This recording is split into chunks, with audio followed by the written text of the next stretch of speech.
On va rester sur ce secteur financier, le secteur bancaire. On va parler de la plus grande banque européenne, donc c'est Société Générale. Société Générale qui, eh bien, a évidemment a eu la faveur des investisseurs, qui a publié d'excellents résultats annuels 2025. Le contexte est tout à fait le même. On pourrait même rajouter le dilemme des banques centrales qui pourraient être contraintes de rappuyer sur le bouton, c'est-à-dire d'augmenter les taux. Ça bénéficierait évidemment au secteur bancaire. Ceci étant, en ligne de mire, quand même, je crois que le scénario central, c'est la récession quand même, en fait, en réalité. Donc, du coup, est-ce que dans ce scénario-là, les banques, inévitablement, pâtiraient, et auquel cas, Société Générale est peut-être à regarder désormais avec un œil peut-être un peu de travers?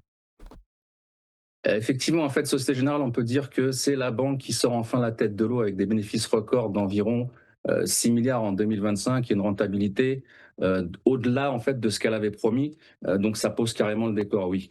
Le message aux actionnaires est très clair. On vous arrose entre dividendes et rachat d'actions, plus de 4,6 milliards d'euros versés, soit beaucoup plus que l'an dernier. La banque joue plutôt la carte de la cash machine. Le plan en 2026, c'est quoi? C'est plus solide, plus efficace, plus propre, plus de coussins de sécurité, des coûts mieux tenus, un objectif de rentabilité durable au-dessus de, je dirais, 9 à 10. Bref, une banque en fait moins brinque-ballante que le passé. D'accord. Le bémol, c'est le cœur du métier en France en fait. Hein. En fait, c'est la banque du quotidien justement qui reste sous pression avec les régulations, les taux qui bougent et une économie européenne qui peut vite tousser, donc les profits peuvent vite aussi retomber.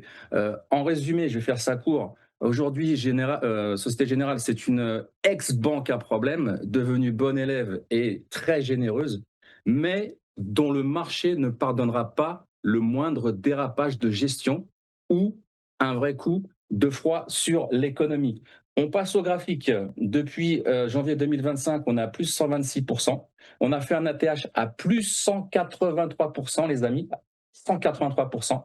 D'accord. Depuis janvier 2025, c'est énorme. Et là, on a seulement une petite baisse de 10%. Donc, c'est que dalle. C'est rien du tout. Il y a encore du jus. Pourquoi? Parce que si on passe en monthly, vous verrez que, encore, comme tout à l'heure, comme pour les bancaires, c'est systémique. Hein. On a aussi la crise des swaps, on a fait un plus haut historique ici et hystérique à 141 à peu près, 142, 143. Puis après, vraiment une correction très, très, très forte, très, très violente ici. On est descendu aussi de 85%. Vous imaginez, c'est énorme. Ensuite, je reviens sur mon graphique. Donc, on a bien un biseau ici ascendant qui est prédicateur d'une baisse. Donc, selon mes analyses, à la hausse, au plus haut, on pourrait aller chercher pour l'instant les 86,30, puis les 80,60, les 76,10, les 73,64. Par contre, à la baisse, au plus bas, ça serait 47, donc à surveiller.